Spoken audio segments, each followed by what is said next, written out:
በቃ እንዶ የክርስቶስን እንትን በቃ ተጨንቆ ነው የሚመስል ግን ክርስቶስን የካደ ነገር ሲናገር ማለት ነው።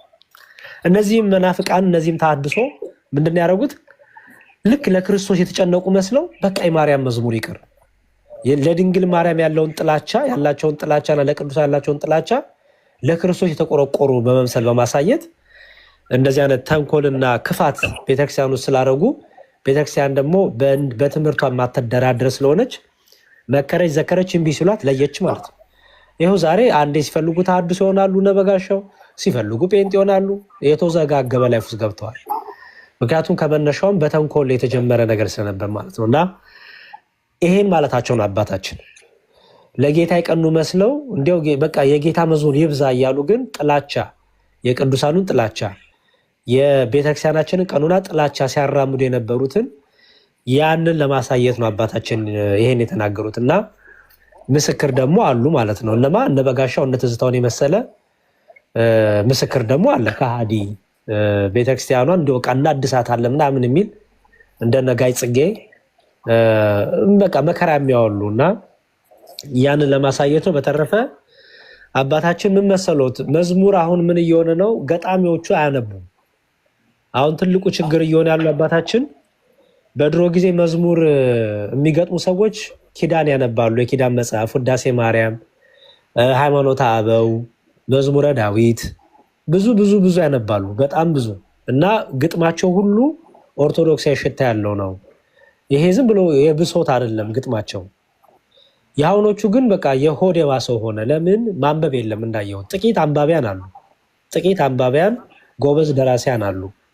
በመጽሐፍት ዕውቀት ልባቸው ተሞልቶ ያንን በጽሁፍ የሚገልጡ አሉ። አንዳንዶቹ ግን አሁን ላይ ስለማያነቡ ይመስለኛል ከኪዳኑም ከቅዳሴውም ከሳይታቱም ከማህሌቱም እየራቁ ስለመጡ ዝም ብሎ መጽሐፍ ስለሆነ የያዙት ያው ያላነበበ ሰው ደግሞ ሁሌም መጨረሻ ላይ ይታወቃል ከምና ተነስቶ እንደጻፈውና እሱ ነው መሰረቱ። ብዙ ነገር እያናገ ያለው ይመስለኛል። እና በተለይ እኔ ደራሲያን ግጥም መዝሙር የሚጽፉ ደራሲያን በተቻላቸው መጠን እንደው ቢያነቡ ስንፍናን አቁመው ጥቂት አንባቢያን አሉ ከነሱ ልምድ ወስደው ለምሳሌ እኔ መዝሙር የደረሰልኝ ሰው ማን ይባላል መሰሎት? ያውቁት ከሆነ አላውቅም። መምህር ሲሳይ ወልዳረጋ ይባላል። መምህር ሲሳይ ወልዳረጋ በቃ መምህር ሲሳይ ወልዳረጋይ ማለት በጣም ብዙ ለምሳሌ ብዙ ግጥሞች የጻፈ ነው። በጣም ብዙ እነ ዲያቆን መኩሪያ ጉግሳ አሉ። እነ ዲያቆን መኩሪያ ጉግሳ ማለት ድንግል ፈጣሪዋን ወለደችው የሚለውን ድንግል በድንግልና ጸንሳ ድንግል ትወልዳለች የሚለውን የትንቢተ ኢሳይያስን ከሃይማኖተ አበው ወስደው ድንግል ፈጣሪዋን ወለደችው እርሱም የፈጠረውን ስጋ ተዋሃደ የሚለውን ስለሚያነቡ እንደዚህ ያደርጉ ነበርና አይ ቲንክ አዳዲስ ግጥም የሚጽፉ ሰዎችን በጣም ጥሩ ነው። እግዚአብሔር ይመስገን። እግዚአብሔር በዘመናት እነዚህ ሰዎች ስለሚያስነሳ ግን ቁጭ ብሎ ደግሞ ኦርቶዶክሳዊን ነገረ ሃይማኖት ትምህርት በደንብ ደግሞ ጠንቅቀው ቢማሩ መጽሐፍትን ቢያነቡ ምንድነው ከኪዳኑ ከሳይታቱ ከማህሌቱ ከመልካ መልኩ እያነበቡ ኮምፔር እያደረጉ ግጥም ቢጽፉ የማያልቅ ግጥም መጽሐፍ የሚችሉበት በጣም ብዙ ምንጭ ያላት ቤተክርስቲያንና ይመስለኛል ይሄ ነው መስተካከል ያለበት ብዬ አምናለሁ አባታችንና ዘመኑን የዋጀ ዘመኑን የጠበቀ እያረጉ በዚህ መልኩ ማስኬድ ስለሚቻል የኔ እይታ ይሄ ነው። አባታችን እግዚአብሔር ይስጥልን። እንግዲህ ካጠፋው ታረማለሁ። ክህነት ይባርክልን። እርሶንም በጣም በጣም እናመሰግናለን እንዲሰብሰው ስላስተማሩ እግዚአብሔር ይስጥልኝ አባቴ። ቃልዮት ያሰማልን። ዲያቆን መጽሐፍ እኮ የኦርቶዶክስ ተዋሕዶ ጀርባ ያለው ሁሉም መጽሐፍ እንደዛ ያለው አንድ ሃይማኖት ደግሞ ወደ 5 ሚሊዮን መጽሐፍ ነው ያለው። የቀሲስ ብርሃኑ ጎበና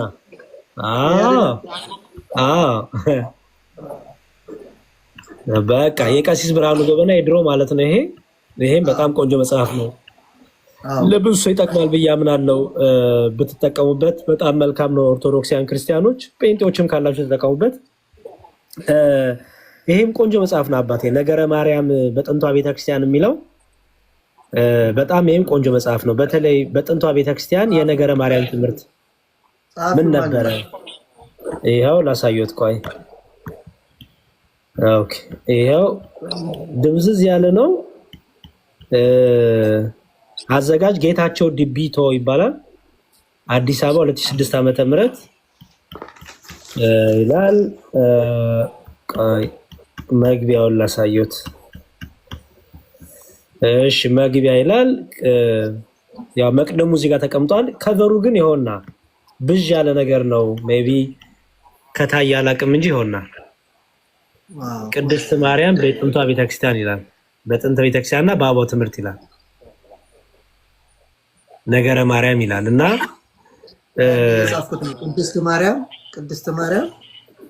ቅድስት ማርያም በጥንታዊቷ ቤተክርስቲያን አበው ትምህርት ይላል። ኦኬ እዚህ መጽሐፍ ላይ ጠቅላላ ነገረ ማርያም በጥንቷ ቤተክርስቲያን አስቀድሞ የነበረው ትምህርት ምን ነበረ? ስለ ነገረ ማርያም፣ ስለ ዘላለማዊ ድንግልናዋ፣ ስለ አምላክ እናት መሆኗ፣ ስለ አማላጅነቷ ይሄ ሁሉ የተጻፈበት ፒዲኤፍ መጽሐፍ ነው። በጣም በጣም የሚገርም ነው። በተለይ አባቶች ምን ያስተምሩ ነበረ በነገረ ማርያም ዙሪያ? የጥንቷ ቤተክርስቲያን ትምህርት ምንድን ነው? በ15ኛው መቶ ክፍለ ዘመን፣ በ14ኛው መቶ ክፍለ ዘመን፣ በ14ኛው በ13ኛው እንዲህ እያለ የያዘ መጽሐፍ ነው። ቆንጆ መጽሐፍ ነው። ሰዎች ቢጠቀሙበት እመክራለሁ። አይሁድ መጽሐፍ ላይ ስለ ክርስትና ምን ተነግሮ ነበር የሚል የያዘ መጽሐፍ ነው። ደግሞ ይሄ ምን ይላል መሰሎት መጽሐፉ? ይኸው ክርስቲያኒቲ ኢን ታልሙድ ኤንድ ሚርዳሽ ይላል። በታልሙድ እና በአይሁድ እነዚህ ሁለቱ የአይሁድ መጽሐፎች ናቸው። እና እንዴት ተቀመጠ ክርስቲያኒቲ በእነዚህ መጽሐፎች ላይ የሚለው እንግሊዝኛ ነው። እንግሊዝኛ ለሚያነብሰው በተለይ በደንብ አድርጎ እዚህ ላይ ሪሰርቹን ማየት ይችላል፣ ማንበብ ይችላል። ይሄ ሌላው አባታችን ለሁሉም ሰው ማሳየት የምፈልገው አለ። እሱ ምንድነው? ይሄ ነው። ይሄ ማለት የሁለቱ መጽሐፍ አንድ አምላክ ብቻ ሙስሊሞች የጻፉት መጽሐፍ ነበረ። አላቅም አውቀው ትዝ ይሎት ከሆነ ወይም ያውቁት ከሆነ አላቅም። አባቴ ወደ 300 ወደ 400 ጥቅሶችን መሰብስበው ሙስሊሞች መጽሐፍ ቅዱስ ተጋጭቷል ብለው መጽሐፍ ጽፈው ነበር። ከዘፍጥረት እስከ ራእይ ጥቅስ እየወሰዱ ይሄ ጥቅስ ከዚህ ጥቅስ ጋር ይሄ ታሪክ ከዚህ ታሪክ ጋር አንድ አይነት ታሪክ ነው፣ ግን ሲዘገብ የተለያየ አዘጋገብ ስላለው ተጋጭቷል እያሉ ወደ 300 400 ጥቅሶች መንጥረው አውጥተው ጽፈው ነበረ መጽሐፍ ቅዱስ ይጋጫል ብለው። ይሄ ለእነሱ የተሰጠ መልስ ነው። አንድ አምላክ ብቻ ለሙስሊሞች ጥያቄ የተሰጠ መልስ ነው። ከመጋቤ ጥበብ ሶሎሞን ወይም ቀሲስ ሶሎሞን የተሰጠ ነው። እንደዚህ አይነት ነው ማለት ነው። እንትኑ በእንደዚህ አይነት መልኩ የወጣ ነው። በእንደዚህ አይነት ማለት ነው። አዎ ይሄኛው ግን ለእነሱ የተሰጠ መልስ ነው። ዳይሬክትሊ እነዛን ጥቅሶች ላይ የተሰጠ መልስ ነው። ኦኬ እሺ። እና ይሄ ማናችሁም ኦርቶዶክሳውያን ቢኖራችሁ እመክራለሁ። እንግዲህ ዳውንሎድ ማድረግ ይቻላል ማለት ነው። ይቻላል። ገብቼ ዳውንሎድ አደርጋለሁ። እሺ ይኸው የመጽሐፍ ቅዱስ ግጭቶች ተብለው የሚጠየቁ ከነ ጥቅሱ አለ። የሚገርመው ይኸው ለምሳሌ በእውኑ የእግዚአብሔር መልክ ሰውን ይመስላልን? ዘፍጥረት 1:26 ወይስ አምላክ ፈጽሞ ይመስለው የለም? ኢሳይያስ 45 ጥቅሶቹን ያመጣና ሙስሊሞችን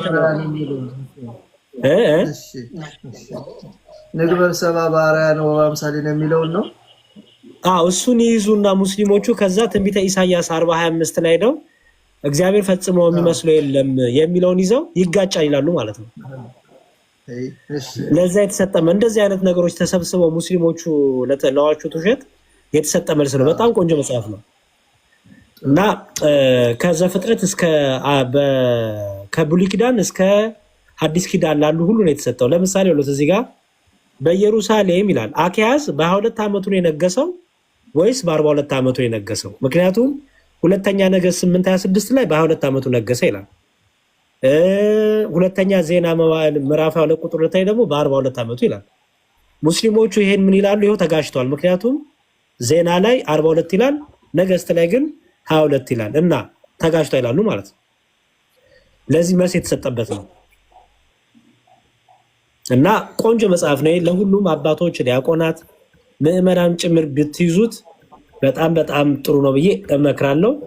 ይሄው መጽሐፍ ርዕሱን ለያዘው ይሄው አንድ አምላክ ብቻ የሙስሊም አጠቃላይ ጥያቄዎችና መልሶቻቸው ይላል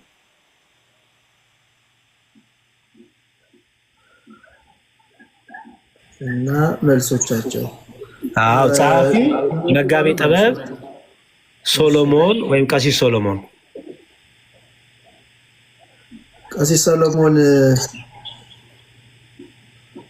ቀሲስ ሰሎሞን ማናቸው?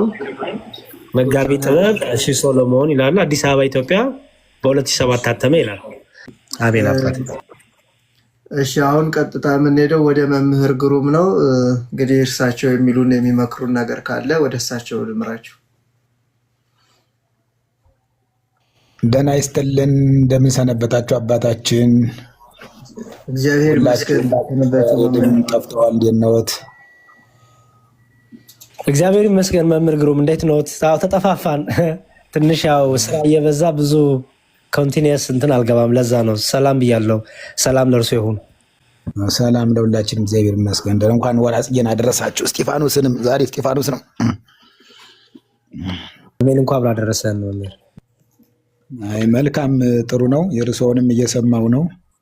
እኛም እንግዲህ እናየዋለን፣ እየገባን እንከታተለዋለን እና ጥሩ ነው። መዝሙር እና ጥቅሙ ያው እንግዲህ ዘመረ አመሰገነ ነው። ግን ለእግዚአብሔር ብቻ እንትን ይሄኛው ዘመረ እንግዲህ ወደ 4 ሰባህ፣ ዘመረ፣ ቀደሰ፣ ወደሰ የሚባሉ ግሶች አሉ ተመሳሳይ ቨርብ የሆኑ ነገር ግን አወዳድቃቸው በተለየ መስመር የሚወድቁ አሁን እነዚህ አሁን ደግሞ ቀኔ፣ ኮነነ፣ አጥረየ፣ ሰፈነ፣ ገዛ ይላሉ። ጸርሃ፣ ጥህረ፣ ጮኸ ይላል እና ግን አወዳድቃቸው የተለየ ነው እና አሁን ዘመረን አመሰገነ ለእግዚአብሔር ነው ይላል። ዘመረ ለእግዚአብሔር ነው ይላል ማለት ለእግዚአብሔር ሲባል ለተራ ሰው የሚሆን አይደለም፣ ለእኔ ለአንተ ላለ ማለት ነው እንጂ ለሌላ አይደለም። እና ዘመረ ለእግዚአብሔር ብቻ ለእግዚአብሔር የሚሰጥ ነው ይላል እና መዝሙር ያው ማመስገኛል። ብክሙ መዝሙር ብሏል ቅዱስ ጳውሎስም በእናንተ ዘንድ እግዚአብሔር የምታመሰግኑበት መዝሙር አለላችሁ ብሏል። ያው መዝሙር መንፈስን የሚያድስ እግዚአብሔርንም በማህሊ ይሴብሑከ ነው ያለ። በመዝሙር ነው በማህሊ ነው እንግዲህ ዘእንበለ እረፍት ያለ እረፍት ያው ቅጽበታዊ የሆነ እረፍት ሽልብታ ያይል ሽልብታ የላቸውም እና በማህሊ ይሴብሑከ በመሀሊ ነው ያው በመዝሙር ነው የሚያመሰግኑት። በደስታ ላይ ደስታ፣ በጣዕም ላይ ጣዕም እየተጨመረላቸው ወኢይመስሎሙ እምአመ ተፈጥረ ዓለም ወኢይመስሎሙ ከመ ዘሰብሕዎ መንፈቃ ለሰዓት እምአመ ተፈጥረ ዓለም እስከኔሁ ይላል። እግዚአብሔርን ዓለም ከተፈጠረ ጀምሮ ሲያመሰግኑት የአንድ ሰዓትን መንፈቃ ለሰዓት ማለት ሩብ 15 ደቂቃ ዓለም ከተፈጠረ ጀምሮ 15 ደቂቃ ያህል እግዚአብሔርን ያመሰግኑት አይመስላቸውም ከደስታው ብዛት። እንግዲህ ምን አይነት መዝሙር እንዳለ እግዚአብሔር ቤት እንግዲህ እግዚአብሔር ነው የሚያውቀው፣ እኛ እናውቀው እና ጻድቃን ናቸው የሚያውቁት። ዓለም ተፈጠረ እስከኔሁ እስካሁን እስካለባት ድረስ ሲያመሰግኑት 15 ደቂቃ እንግዲህ ዓለም ከተፈጠረ እስካሁን ምን ያህል ደስታ እንደሆነ እንግዲህ ለመንገድ ይከብዳል። ይህ በጻድቃን ካልሆነ በእኛ አይታወቅም።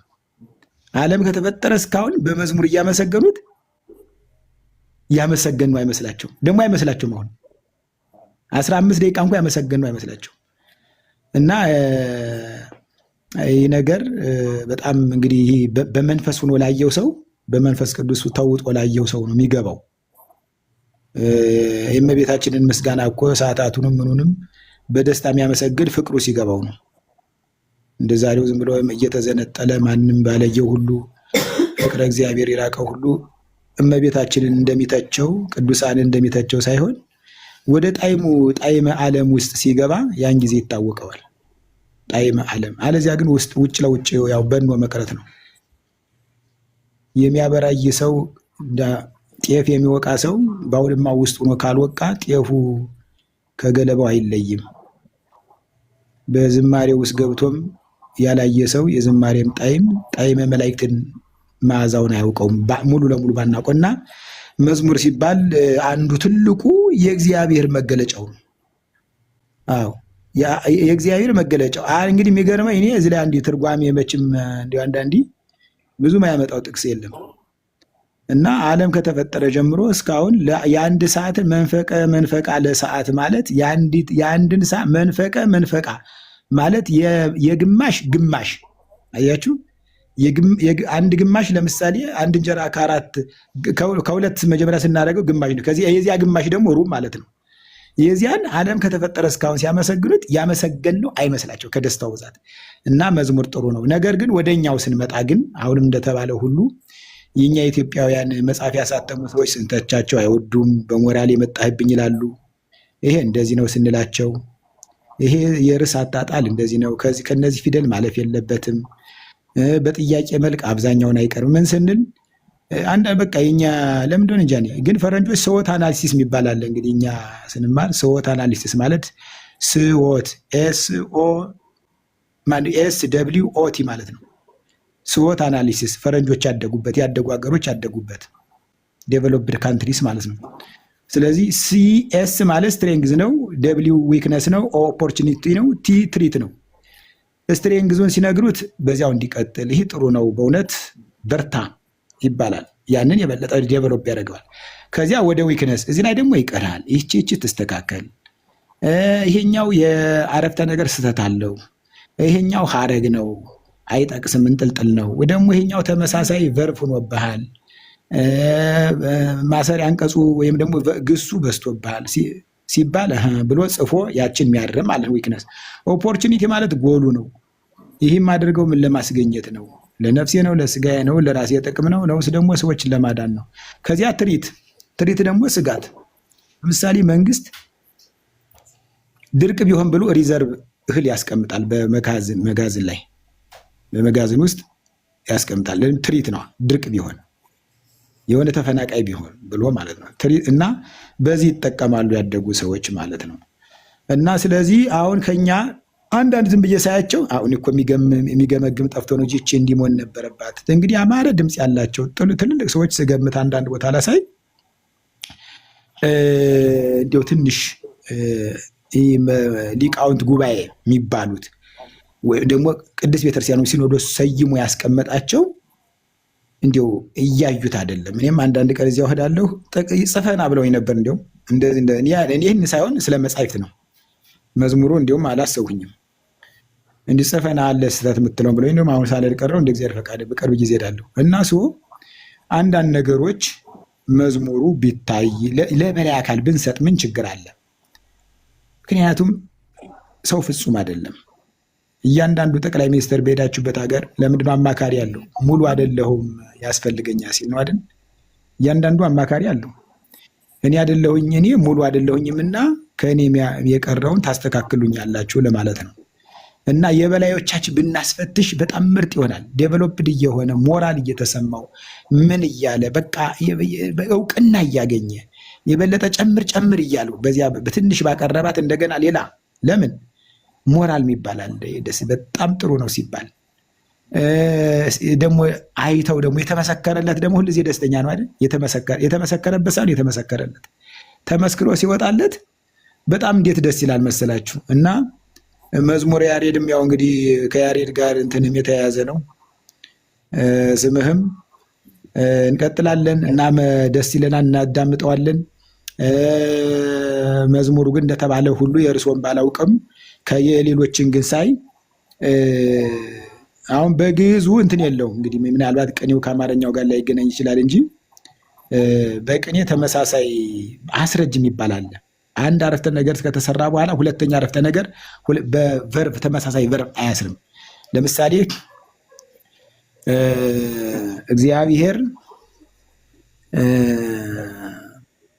እግዚአብሔር አይታይም፣ እግዚአብሔር ረቂቅ ነው እያለ አይጓዝም። በግዕዙ እግዚአብሔር አይታይም እግዚአብሔር ረቂቅ ነውና ነው አስረጅ ይባላል ነው። እስመ አምጣነ እነዚያ እኮ ነው አስረጅ የሚባሉ አሉ። እግዚአብሔር ስውር እግዚአብሔር ዘኢይትራይ ውእቱ አምጣነ ረቂቅ ውእቱ ነው።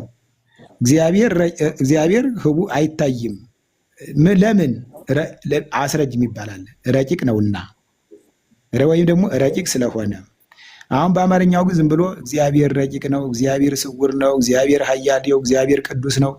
ይሄ ግዕዙ ግን አይሰድም። ይንን በአስረጅ ነው። አስረጅ እያመጣ ለምን ስውር ሆነ፣ ለምን ረቂቅ ሆነ፣ ለምን ኃያል ሆነ፣ ለምን ቅዱስ ሆነ ለሚለው ለምን ሚል በውስጡ ስላለ አምጣነ አኮኑ እነዚህ መዚያው በቅኔው እና ያው ሊትሬቸሩ የድሮ ሊትሬቸር ስታጠኑም በዚህ አይነት ነገሮች ናቸው ያሉ እና በጣም ጥሩ ነው።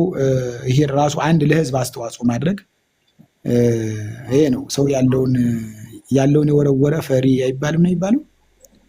እንደዛው ነገር ነው እና መዝሙር በጣም ጥሩ ነው። ሳኦልን ሳኦል እንትን ንጉሱ አላያችሁትም እንዴ? ዳዊትን ጥሩልኝ፣ በገና ይደርድርልኝ፣ ከበሽታ ይፈወሳለሁ ሲደረድርለት ያርፍ ነበር ርኩስ መንፈሱ ይላል። ሲዘመር ምን ስለሆነ መንፈስ ቅዱስ ስላለ ነው። አያቸው። በዝማሬ ውስጥ ምን ስላለ? በእግዚአብሔር ምስጋና ውስጥ ማን አለ? እግዚአብሔር ስላለ ሳኦል ከዚያ ከያዘው በሽታ ይፈወስ ነበር፣ ደስ ይለው ያርፍ ነበር ይላል።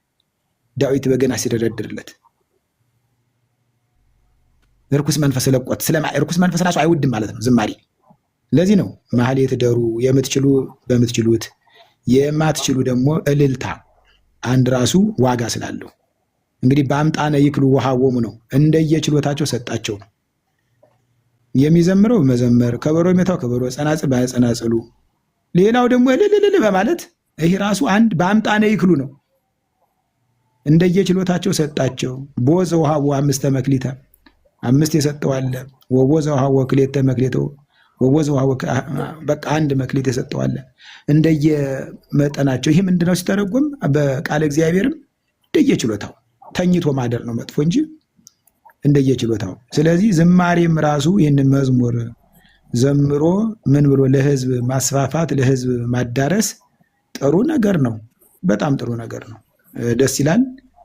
ቀጥሉበት ነው ብላችሁ አባታችንም ደህና ሰነበቱ። ባለፈው ተገናኝተን ነበረ። አሁን ደግሞ በአማርኛ አድርጎታል። አደገኛ ነው። ትርሶም ስሞት በእንግሊዝኛ ነበር አባታችን አጠቃቀም ስለማናውቅ መምህር ያኔ ስነካካ ሴቭ አደረግኩ ሳስበው ማለት ነው። እና ታችኛው ቀሲስ ንጋቱ የሚል በእንግሊዝኛ ላይ በአማርኛ ነበረ። በኋላ ጠፋብኝና በ7 ቀን መቀየር ትችላለህ እንጂ አትቀይርም ብሎ እንደዛ ነው የሆነብኝ። እና 7 ቀን ልክ ነው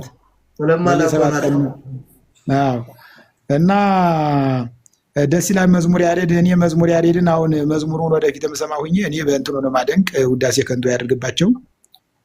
እንደ አትናቴዎስ ለመናፍቃን መዶሻ ናቸው። መጽሐፍ ቅዱስን ማን ከማን ጋር እንደሚስማማ ለየትኛው ጥያቄ የትኛው መልስ እንደሚሆን በጣም ሄደውበታል። በዚህ አደንቃለሁ። እኔ አፕሪሼት አደንቃለሁኝ። ለሚጠይቋችሁ ሁሉ መልስ ለመስጠት የተዘጋጃችሁ ሁኑ እንደተባለው መዝሙር ያሬድ የሚያቀርበው እንትን ለሚስማማው መልስ በጣም እኔ አፕሪሼት አድናቂ ነኝ። ይህንን ነው። መዝሙሩን ደግሞ ወደፊት እንሰማለን። እስካሁን ግን በዚያ በሚሰጡት ትምህርት መናፍቃን ለሚጠይቁት ጥያቄ እና ለሚጋጭባቸው ወይም ደግሞ ስተው መንገድ ሲወጡ አያስወጣም ይሄኛው ነው ብሎ ለሚመልሱት እኔ ከቀደም ጀምሬ አድናቂዎት ነኝ። ማውቆትም በሚዲያ ነው እንጂ በአካል አንተዋወቅም። ግን እውነታ ግን ስለማይሸሸግ ነው እና ቃልዎት ያሰማልን ነው የምላችሁ። መዝሙራችን በዚሁን መዝሙሮቻችን ግን ለባህላዎቻችን እንትን ብንል ምንድን ነው አንዳንዴ ብናስመረምር አንደኛ እውቅና እናገኛለን፣ ሁለተኛ የሚተቸን አካል አይኖርም። ራሱ ለምን የሚተቸን ቢኖርም እንኳን ምናልባት ሜቢ ሰው ፍጹም ሊቃውንት ጉባኤ ፍጹም ይሆናሉ ማለት አይደለም፣ ወይም ደግሞ የገሌ ሊቅ ነው ፍጹም ነው ማለት አይደለም። ግን ምንድን ነው ብትሉ ቢያንስ ለዚያ ሰው አሁን ለምሳሌ እኔ ሰርቲፋይድ ሁኜ ማስተምረውና ማላስተምረው አንድ አይደለም። አሁን እዚህ አዲስ አበባ መጣለው ዲያቆኑ ዝም ብሎ በሙስና መጣው ሰባኪ ያደርጉታል። እንዲህ ለምን በቃ እንትን ተምሮ ተወዳድሮ ይግባ። ሀገረ ስብከት የላከው ተወዳድሮ 30 ሺህ ብር እንደ ይሁዳ ምናምን ይሰጥና የገሌ እኮ ሰባኪ ሆነ ተብሎ ተልኮ ወደኛ ይመጣል። እንዴ ለምን ውድድር ይደረግ? ሰርቲፋይድ ሆኖ ተመስክሮለት የሚያስተምርና አይደለም። ይሄ ሞራሊቲ የሚባል አለ። ሞራል የሚባል ከውስጥ የሚመነጭ ነገር ነው። ለምን ፀሐይ አውቆ ሀገር አውቆ ሲሆን ደስ ይላል እና በዚህ አሁን አዲስ አበባ ህግ ከሌለ ብዬ አሁን ትቼዋለሁኝ። አሁን አንነጋገርም። ህግ በሌለበት ሀገር እውነት ያሳስራል ይባላል። እና ስለዚህ ጥሩ ነው እናስመዝምር። እኔም አሁን እንደ እግዚአብሔር ፈቃድ የምጽፈው ነገር ይኖራል። ግን አስመርምሬ ምን ብዬ አገላብጣችሁ ይዩትና ተቹኝ ብዬ እንደ እግዚአብሔር ፈቃድ ማድረገው ብያለሁ። እና መዝሙር ያሬድ እኔ በዚህ በእንትኖት ቢቀጥሉ ብዙ ሰው ይመልሳሉ ብዬ አስባለሁ። ሰው እንግዲህ እንደ ተውቦ ነው እንደ ስጦታ ነው እንጂ በጉልበት አይደለም። አንድ ሰው በነገራችን ላይ መጽሐፍ ቅዱስ ደህና አድርጎ ስላወቀም አይደለም። ተውቦ ይባላል። ስጦታ ተበዋህ ለኪ እምአብ ወወልድ ወመንፈስ ቅዱስ ከመ ትኩኒ ተንከተመ ለውሉደ ሰብእ ይላል። እመቤታችንን አንቺ ለሰዎች ሁሉ መድኃኒት ትሆኚ ዘንድ ተበዋህ ለኪ ስልጣን ተሰጠሽ። በቃ እመቤታችን የማማለድ አሁን ምን አለ ስልጣን አላት። ተበዋህ ለኪ እምአብ ወወልድ ወመንፈስ ቅዱስ ነው ደግሞ ከአብ ከወልድ መንፈስ ቅዱስ ዘንድ ተሰጠሽ። ከማንም ከሰው አይደለም ማለት ከመ ትኩኒ ተንከተመ ለውሉደ ሰብእ ለሰው ልጆች ሁሉ ምን ተንከተም ድልድይ ከባሕረ ሲኦል ወደ ገነት የምንሸጋገርባት እና ስለዚህ የሰው ልጅ ተውቦ ስጦታ እንደገና ተበውሆ ስልጣን ይሰጣልና እግዚአብሔር እንግዲህ መልካሙን ያደርግልን ነው የሚል። እግዚአብሔር ይስጥልኝ። እግዚአብሔር ይስጥልኝ ያሰማልን። መምህር ግን ለሁለታችሁም አንዲት ቃል ልጠይቅ እፈልጋለሁ፣ ለዲያቆን መዝሙርና ለሰው መምህር። ለምሳሌ አንዳንድ ሰዎች ካሴት ለማውጣት ከአንዳንድ መምህራን ይሁን በራሳቸውም ይሁን እንደዚሁ ግጥም ጽፈው ዜማ ደርሰው ይመጣሉ እና አንዳንድ ወንድሞች ይሄ ትክክል አይደለም ብለው ሲነግሯቸው እምቢ የሚሉ አሉ። በራሳቸው በቃ ይሄ ነው እንትን ብለው የሚሄዱ አሉ እና ያ ደግሞ ሲወጣ አንዳንድ ሰዎች ይተቻሉ እና ይህን ነገር በማየት መልኩ ነው ማስታረቅ የሚቻለው? አንድ ያልሆነበት ምክንያት ውስጥ ምንድን ነው? ሰውም መዝሙር ሲያወጣ ወደ ቤተ ክህነት ወይም ወደ ሊቃውንተ ቤተክርስቲያን ሄዶ የማያስመረምሩበት ምክንያት ፍርሃቱ ምንድን ነው? ዜማውን የማያስመሰክሩበት ምክንያት እንትኑ ምንድን ነው? ይህን ነው ለመጠየቅ የፈለኩት መምህር። እሺ እሱ አንድ ችግር አለ። እርግጥ ቅድም ያልተናገሩትኝ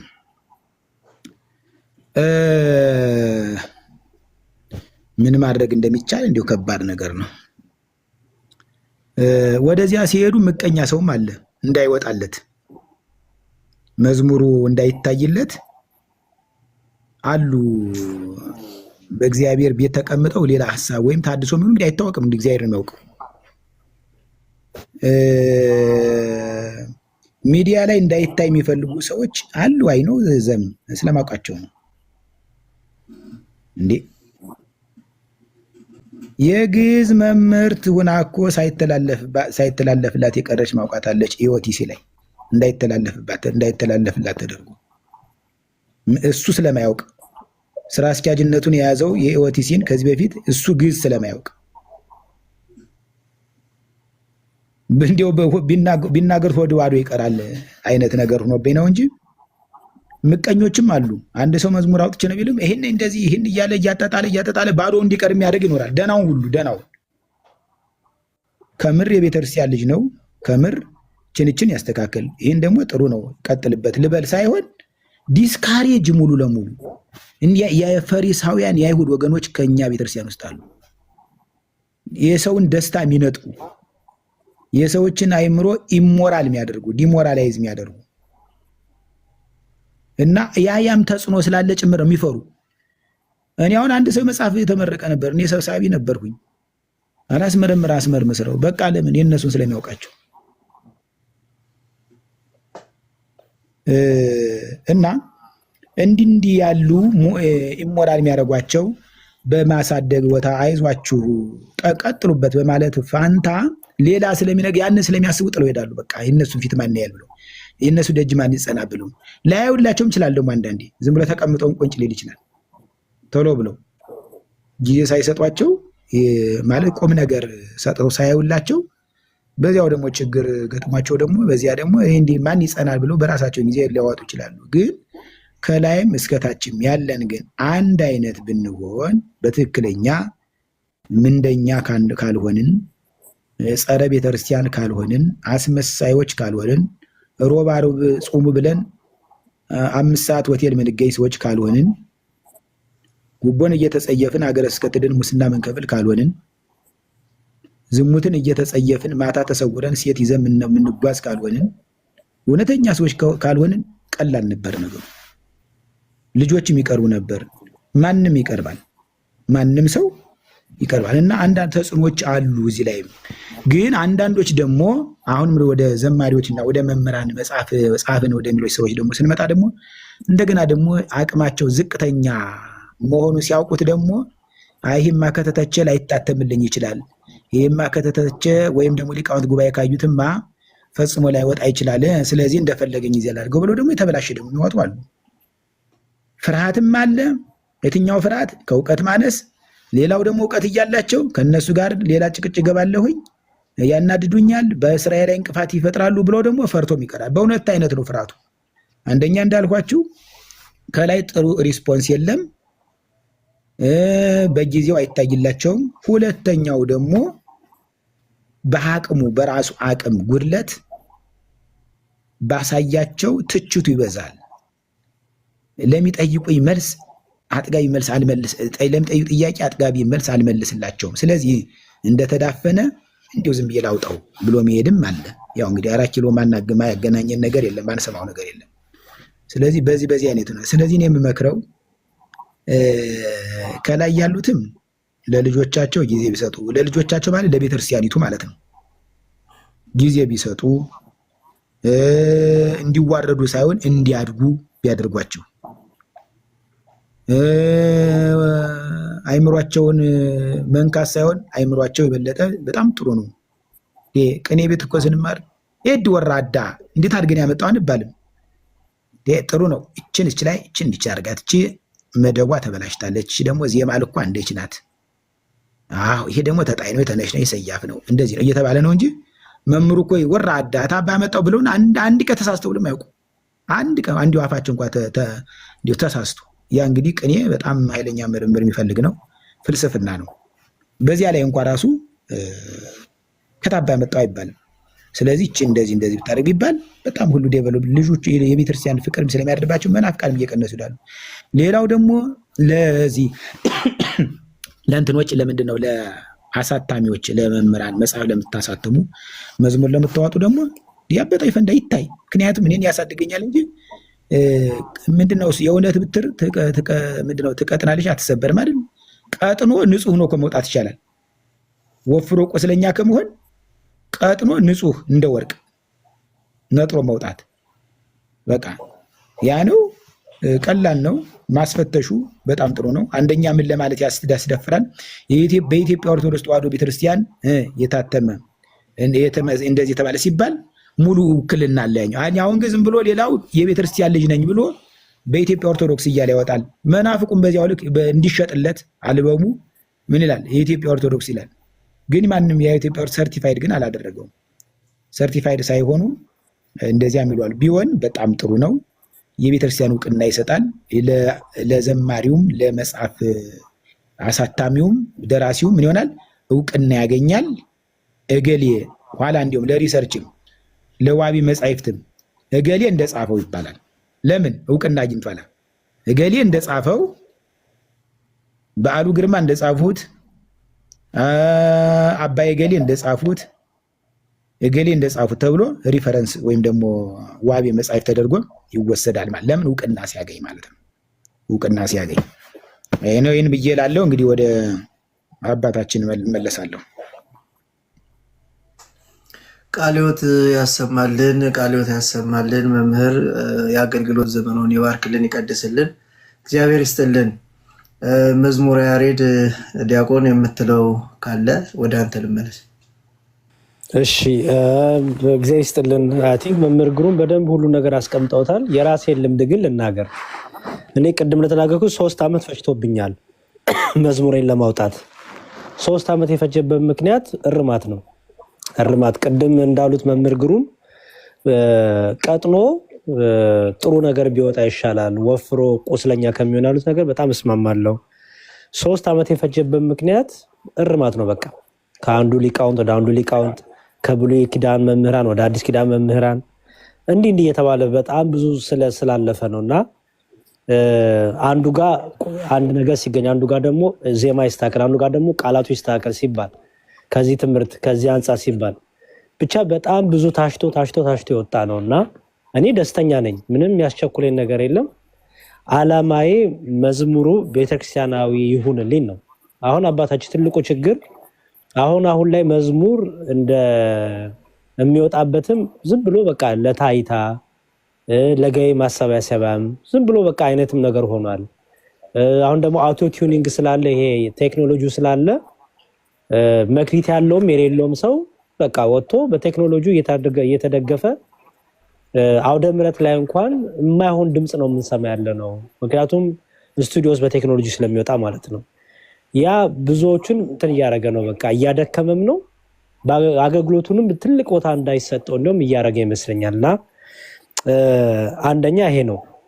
ሌላው እኔ ካጋጠመኝ እንትን በተለይ መዝሙር እርማት ላይ የተቀመጡ ሰዎች አንዳንዶቹ ሁሉንም አይደለም፣ አንዳንዶቹ ለዚህ አይነት ጸጋ ለዚህ አይነት መክሊት የተቀመጡ አይደለም። ማለት ይሄ መዝሙሩ ራሱን የቻለ ጸጋ ይፈልጋል፣ መክሊት ይፈልጋል። መዝሙሩን ለማረም ለማዳመጥ፣ ምክንያቱም ዜማ ብቻ አይደለም ፊደልም ስለሚታረም ማለት ነው። ፊደልም ብቻም አይደለም ዜማም ነው የሚታረመውና በዚህ የተሰጣቸው ትክክለኛ ሰው ለትክክለኛው ስራ ወይ ለትክክለኛ አገልግሎት የሚመጥኑ ሰዎች አሉ። እነሱ ቢቀመጡ በዚህ ቦታ ላይ በጣም ጥሩ ነገር ጥሩ እርማቶች ይሰጣሉ፣ ፍሬያማ ይሆናል ብዬ አምናለሁ። ያ ስላልሆነ የተቀመጡት አባቶቻችን ወይ የመጽሐፍት መምህራን ናቸው፣ ወይ ትርጓሜ ቤት የአንድምታ ትርጓሜ መጽሐፍት መምህራን ናቸው፣ ወይ አቋቋም ወይ የድጓ እንደዚህ ይሆናሉና መዝሙር ደግሞ ከዚህ ትንሽ ወጣ ያለ ነው። ስለዚህ ትንሽ ምን ይፈልጋል? በተለይ ካለው ከነባራዊ ሁኔታው ጋር ከሰው ዴይ ቱ ዴይ ላይፍ ጋር ከሰው ማህበራዊ ህይወት ጋር እየተባለ ብቻ ሊወጣ የሚችል መዝሙር ስለሆነ አይ ቲንክ ይሄን ነገር በደንብ ያማከለ በዚህ ሁሉ የተሰጠው አሉ። ለምሳሌ አሁን ዲያቆን ሄኖክ ያሌ መዝሙር ሲያርም ብዙ ጊዜ አጋጥሞኛል። በጣም ጥሩ አድርጎ ያርማል። እንግዲህ የዛሬን ያርገውና ዳንኤል ክብረት በጣም ጎበዝ መዝሙር አራሚ ነበር። ዳንኤል ክብረት መዝሙርም ያርም ነበር፣ ዜማም ያርም ነበር። የሚገርመው እና በጣም ጥሩ እንትን ብለዋል። ለምሳሌ አሁን ግጥም እንኳን ይጽፋሉ። የሚገርመው ነገር ሲያርሙ እነ ሄኖክ ወይም እነ ዳንኤል ክብረት በዛ ጊዜ ሲያርሙ ተለዋጭ ግጥም ይሰጣሉ አብረው። የሚገርመው አሁን አንዳንድ ሰው ማሳረም የሚፈራው ትችት ብቻ ነው እንጂ የሚሰጠው ለዛ ትችት ተተኪ ነገር አይሰጠው። እነ ሄኖክ ኃይሌ ሲያርሙ ግጥምም ይሰጣሉ አብረው። ሜቢ ይሄን ግጥም በዚህ ግጥም ቀይረው ብለው ግጥም ይሰጣሉና እንደዚህ አይነት በቃ በደንብ ይሄ መክሊታቸው የሆኑ ሰዎች ቢቀመጡ በዚህ ጉዳይ ላይ ጥሩ ፍሬያማ ይሆናል፣ የሚመጣውም ሰው ይጠቀምበታል ብዬ አምናለሁ። በተረፈ የኔ ምክር ምንድነው አባታችን መሰሎት በአጥቢያ ደረጃ ቢወርድ ብዬ አምናለሁ። አሁን በዚህ ጉዳይ ላይ የተቋቋመው አራሚው የሚያርሙት አባቶቻችን መዝሙር የሚያርሙት ምን ያህል መዝሙር በቀን ይግባላቸው፣ ከመዝሙር ውጪ ሌላ ነገር ጨምረው ያርሙ፣ እርግጠኛ ነኝ ሌላም በተጨማሪ እርማት ያደርጋሉ ከመዝሙር ውጪ። ይሄ ሁሉ በጣም ብዙ ቢዚ ነው የሚያደርጋቸው። ፎከስ አድርጎ አንድ ነገር ጥርት ያለ ነገር ለመስራት ጊዜ አይኖርም። ስለዚህ እኔ ምንድነው የማስበው ወደ ደብራት ወርዶ ደብራት ላይ እንደዚህ አይነት ሰዎች ቢኖሩ ከዛ በኋላ እነዚህ ሰዎች ደግሞ ያን ነገር አጣርተው መጨረሻ ላይ ያለውን ነገር ወደ እነዚህ ወደ ሊቃውንቱ ቢልክሉላቸው ስራውን ያቀላል ብዬ አምናለሁ። ምክንያቱም ደብራት ላይ ያሉት አይ ይሄ ነገር አይሆንም፣ እስቲ ለምሳሌ ዘምርልኝ ብሏቸው ራሱ ዘማሩ ራሱ እስቲ ድምጽ ልስማው ዘምርልኝ ብሏቸው ያ ሰው እንኳን እንደው ዝም ብሎ ጎበዝ ሰዎች ብለውት ከሆነ የዝማሬ እውነት የዝማሬ ጸጋ ከሌለው አሁን ላይ ተው ከሆነ አባታችን ስቱዲዮ ሰው ቤቱ ላይ ስቱዲዮ ያዘጋጃል፣ አውቶቲዩን ያደርጋል፣ የኮምፒውተር ድምጽ ያስተካክላል፣ የሌለ ዜማ ፈጥሮ የሚዘምሩ ሰዎች አሉ። አዲስ ዜማ ነባሩን መዝሙር አበለሻሽተውት ማለት ነው። አዲስ ዜማ ጣዕም የነበረውን ነገር ሁሉ ድብልቅልቅልቅ አድርገውት በቃ ዘፈን አስመስለውት እያወጡት ነው ያሉት። እነዚህ አይነት ልጆች ምን ያስፈልጋቸዋል ማለት ነው? ድምጻቸውን ከስቱዲዮ ወይ ከአውቶቲዩን ውጪ ድምጻቸውን ብንሰማው ዝማሬ የሚሆን አይደለም ማለት ነው። የዝማሬ ጸጋ የለም ማለት ነው። ስለዚህ ይሄን ነገር በደንብ ፊት ለፊት መንገር ያስፈልጋል። ወንድም እህቴ የዝማሬ ጸጋ አይደለም ጸጋችሁ ለምሳሌ ብዙ ሊሆን ይችላል። ዝማሬ ራሱን የቻለ ጸጋ ነው። ዝማሬ ግን ይሄ ነው ተብሎ እንደውም በደንብ ሊማሩ ሊገባቸው የሚገቡ አካሄዶች እንዲኖሩ እኔ ከአድባራት ጀምሮ በደብራት ይሄን የሚያርሙ ሰዎች ተቀምጠው ቶሎ ሰዎችም እንዲያገኟቸው ዘገየም እንዳይባል ቆየም እንዳይባል ከደብራቸው ቢጀምሩ ከዛ በኋላ ያለቀው ግን ወደ ላይ ሄዶ ደግሞ ወደ መጨረሻ ፋይናል እርማት ኳሊቲ ጥራት ላይ ቢደረግ ደግሞ አይ ቲንክ በጣም ጥሩ ለውጥ ይመጣል ብዬ አምናለሁና ይሄ ችኩልነታችን መዝሙሩን ብናወጣባት አላማ ገንዘብ መስሪያ እንጂ እውነት ቤተክርስቲያንን መደገፍ የድሮ መዘማሪዎች እንትን አንድ ምሳሌ ልስጦት አባቴ የቡሄ መዝሙር ትዝ ይሎታል የድሮ ቡሄ እንቁጣጣሽ የማህበረ ፊልጶስ ያስታውሱታል መዝሙር እኔ አውቀዋለሁ መዝሙሩና እሺ እሱ የዛ ማህበር አባል ነበርኩ እኔ የማህበረ ፊልጶስ እና የሚገርሞት ነገር መዝሙሩን ያሳተምንበት ሰው ስሙን አልጠራም መዝሙር ቤቱን በግ ነበር ያረደልን አንድ በገዝቶ አረደልን በቃ ደስ አለን በቃ እኛ ምንም እንትን አላለም ይሄ ገንዘብ መስራት ይሄ በቃ ምናምን የለም በቃ ቤተክርስቲያን ከተጠቀመች እኛ በጋችንን በላ የሚገርም ካሴት ነበርኩ ያ ካሴት አዎ በዛ ጊዜ በቃ እኛ በገዝቶ ጥብስ አበላን ከዛ በቃ አለቀ ገንዘብ የለም ምን የለ ቤተክርስቲያን ዋናው ተጠቀምበት የቤተክርስቲያኗ ትምህርት ይድረስ ብለን እሱ ግን እስከ ቅርብ ጊዜ እንኳን የአሜሪካ ሀገር እስከ መምጣት እንኳን እስከ ቅርብ ጊዜ በየአመቱ እየሸጠ ይጠቀም ነበር የመዝሙር ባለቤት በይቱ ባለቤት እኛ ግን ያችን በግ ነው የምናውቀው በጣም የሚገርም ካሴት እኮ ነው አዎ በቃ ይሄን ነው ምሎት ያለው በቃ ይሄ ንጽህናው ከውስጥ ያለው መጀመሪያ ቤተክርስቲያን ትቅደም የቤተክርስቲያን ትምህርቷ ይቅደም የሚለው ነገር አሁን ጠፍቶ መጀመሪያ ገንዘቤ ይቅደም ዕውቅናዬ ዝናዬ ፎሎወሬ ዩቲዩብ ሰብስክራይብ ይቅደም የሚለው ነገር አይ ቲንክ ብዙዎቻችን እየተላለፈ ወደማይሆን የመዝሙር ነገር ውስጥ ከቶናልና ይሄን ነገር ደግሞ እኛም ዋጥ ይሄን ነገር ብናስተካክል ከሚያርሙት አንፃር ደግሞ ቶሎ ሪስፖንድ የሚሰጥበትና ከአድባራት ተነስቶ ወደ ላይ የሚሄድበት ነገር ቢመቻች ጥሩ ነው ብዬ አስባለሁ የኔ እይታ ይሄ ነው አባቴ እግዚአብሔር ይስጥልኝ ቃልዎት ያሰማልን ግን በነገራችን ላይ እንድትመልስልኝ ፈልገው ይሄ ማህበረ ፊልጶስ ዝማሬ 20 ዓመት አይሞላው ይሞላል እኔ መዝሙሩ ከወጣ በኋላ ነበር አባል የሆንኩት ከብዙ ዘመን ከብዙ አመት እንደዛ ነው ማስታወሰው ብዬ ነው የቆየ ስለሆነ እንደዛ ነው አዎ የቆየ ነው ማህበረ ፊልጶስ ይባላሉ ወደ ተክለ ሃይማኖት አካባቢ ወደ ጭርተራ ምናምን ወደዛ ነው የሚሰበሰቡት እና እኔ መዝሙሩ ከወጣ ከታተመ ከስንት አመታት በኋላ ነው አባል የሆንኩት እዛ እና ኦሬዲ ስሰማ በቃ በጣም ነበር የገረመኝ እንዴ ያን የመሰለ መዝሙር አውጥታችሁ እንዴ ዋናው ቤተክርስቲያን ተጠቀም እንጂ ቤተክርስቲያን ትምህርቷ ይድረስ እንጂ ሌላ ገንዘብ አላማ የለንም የማህበሩ አላማ ይሄ ነውና በጣም ነገር ነገራችን ላይ መምህር ተስፉ ግርማ ነበሩበት አይደል ዲያቆን መምህር ተስፉ ግርማ አልነበሩበትም ሙሉን እንትን እንጂ የሆነ ግጥም ነገር አይናገርም በዛን ሰዓት አይደለም ወይ ሙሉጌታ ይባላል እሱ ነው የማህበሩ ሙሴ ነው አዎ የማህበሩ ሙሴ ሙሉጌታ ወይም ሱዲ ይባላል ያን የሚናገረው ሙሉጌታ ነው እያንዳንዱን መግቢያ ላይ ያለውን የሚናገረው የማህበሩ ሙሴ አቶ ሙሉጌታ ይባላል አዎ እና እንጂ መምህር ተስፉ የሉበትም እኔ እሱ ነበር መስሎኝ ነበር ቃልዎት ያሰማልን ዲያቆን እግዚአብሔር ያክብርልን እግዚአብሔር ይስጥልን አሜን እንትን ልበልና ሉጣኔ እንግዲህ እኔ ጋር ሌሊት ነው መምህር ግሩምም ስላሉ መዝሙሬን ላሰማቸውና በዛው እንግዲህ እርማትም ከሰጡም ሰማና እርማቴን ወስጄ እወጣለሁ ለበዚሁ እንደው ጥሩ አጋጣሚ ነው ያበረታቱን ዲያቆን እየመጣ አበረታታን እንግዲህ እኛንም መምህርም አይለዩን እሺ